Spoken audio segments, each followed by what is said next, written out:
ချစ်မိတ်ဆွေတို့ရေဒီနေ့လေးမှာတော့လွယ်ကူရိုးရှင်းပြီးစားလို့လည်းအရန်မှအရတာရှိတယ်ထမနဲလေးထိုးစားဖြစ်တဲ့ရှင်ဒီမှာကတော့ထမနဲကိုအလွယ်တကူဝယ်စားလို့မရတာအကြောင်းအလွယ်တကူဝယ်လို့ရတဲ့ပစ္စည်းလေးတွေနဲ့ပဲကိုပါတို့ကိုထိုးစားဖြစ်တဲ့ရှင်ဒီမှာရောင်းနေတဲ့ငချိတ်ပေါင်းဖူးလေးတွေနဲ့ပဲထိုးစားလိုက်ပါတယ်ရှင်အရတာလေးကတော့ထမနဲရဲ့အရတာအတိုင်းကွက်တီကိုထွက်တာမဟုတ်လို့ထိုးရကြိုလေးနှက်သွားတယ်ရှင်မစားဖြစ်တာလည်းကြပြီဆိုတော့အရန်ကိုစားကျင်နေတာမဟုတ်လို့စားလိုက်တော့လေတကယ်ကိုပဲစားလို့ကောင်းနေရှင်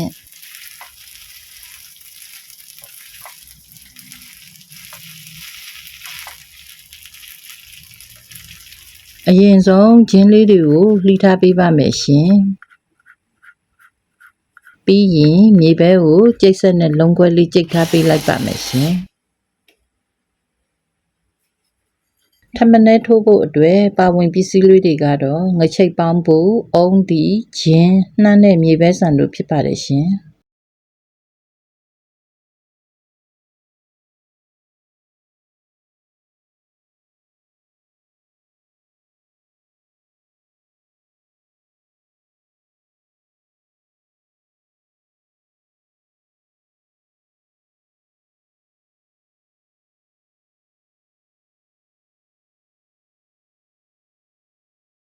အုံးဒီကိုအရင်ကြော်လိုက်ပါမယ်ရှင်မီးအလယ်လက်ကလေးနဲ့ကြော်ပါမယ်ရှင်မီးပြင်းသွားလို့အုံးဒီကြော်လေးကျွမ်းသွားရင်စားလို့မကောင်းဘူးရှင်ဒါကြောင့်မို့လို့လဲစိတ်ရှည်ရှည်လေးကြော်ပေးရပါမယ်ရှင်အုံးဒီကြော်အနံ့လေးမှုေးနေမှလဲထမနဲလေးရပို့ပြီးစားလို့ကောင်းမယ်ရှင်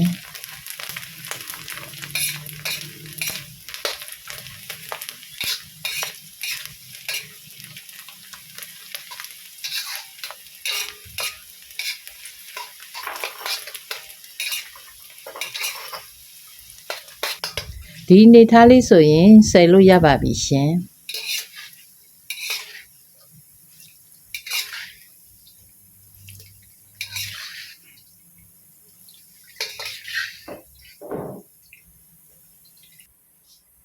ပြီးရင်အုံးဒီကြော်ပြီးသားစီလေးထဲမှာဂျင်းလေးကိုထည့်ကြော်ပါမယ်ရှင်ဂျင်းအနံ့လေးမှုေးလာတဲ့အထိကြော်ပေးရပါမယ်ရှင်ဂျင်းအနံ့လေးမှုေးလာပြီဆိုရင်တော့ငချိတ်ပေါင်းလေးထည့်လိုက်ပါမယ်ရှင်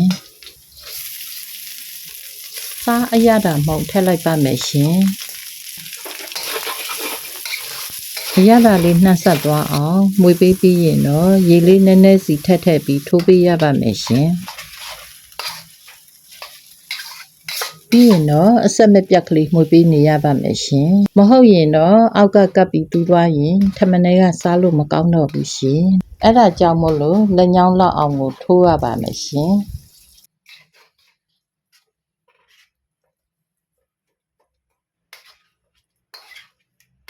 ရေလေးထည့်လိုက်ထိုးလိုက်နဲ့ပဲကောက်ညင်းလေးတွေလည်းပြဲလာပါပြီရှင်ကောက်ညင်းနဲ့ဂျင်းနံလေးကလည်းတော်တော်လေးကိုမှုေးလာပါပြီရှင်ရေထည့်ပြီးတော့ထပ်ထိုးရပါအောင်မယ်ရှင်ထိုးရင်းနဲ့အိုးလေးကကတ်ချင်လာပြီဆိုတော့ကျမမကတ်အိုးထဲကိုပြောင်းပြီးမှဆက်ထိုးလိုက်ပါမယ်ရှင်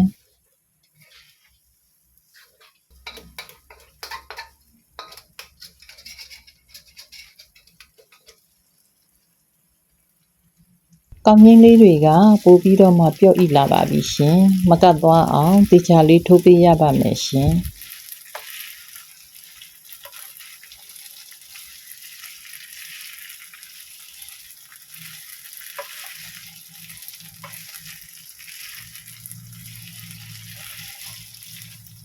ကောင်းရင်းလေးတွေလုံးလုံးစီးစီးပျော့ပျော့ပြောင်ပြောင်ဖြစ်လာပြီဆိုရင်မြေပဲဆန်အုံးဒီကြော်နှမ်းတို့ကိုထည့်ပြီးအနည်းငယ်လောက်တမသွားအောင်ဆက်ပြီးထိုးပေးရပါမယ်ရှင်အဲ့ဒါလေးတွေထည့်လိုက်တော့ထမနဲလေးကပိုပြီးတော့မှကိုမှုေးကြိုင်လာပြီးတော့အရန်ကိုစားကျင်မိပါတယ်ရှင်